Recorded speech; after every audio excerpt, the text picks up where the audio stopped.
Hello guys, কেমন আছেন? আশা করি ভালো আছেন। আমি আপনাদের মাঝে একটি ছোট্ট ব্লগ নিয়ে এসে পড়েছি। ফার্স্ট টাইম ব্লগে একটি করেছি, আপনারা দেখে যান। প্রায় 2-3 দিন হইতে আমাদের এখানে খুব বৃষ্টি, ঝড় বৃষ্টি, একটা আমারও নাম নেই। এই দেখেন আমাদের পট জলে ডুবেই যাচ্ছে। এই দেখেন, আপনাদেরকে এবার দেখাবো আমাদের আড্ডা, এই জায়গাটা আমরা আড্ডা উঠতে পারি, এই জায়গাটাই ডুবে নিয়েছে জলে করে উঠে যাবে।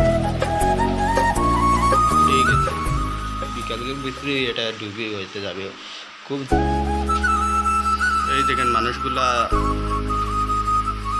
রাস্তাঘাট ডুবে গেছে, জলে এটাই চলে যাচ্ছে, কোমর টুটুক জল হয়ে গেছে। পিছনে যে বাড়িটি আছে ওই বাড়িটির করে জল উঠে গেছে। এই দেখেন আমাদের বীর করি ভালো আছে। হ্যালো গাইস, কেমন আছেন? আশা করি ভালো আছেন। আমার এই ছোট্ট লিখে এখানে শেষ করলাম। ফার্স্ট টাইম ভিডিও হয়েছে।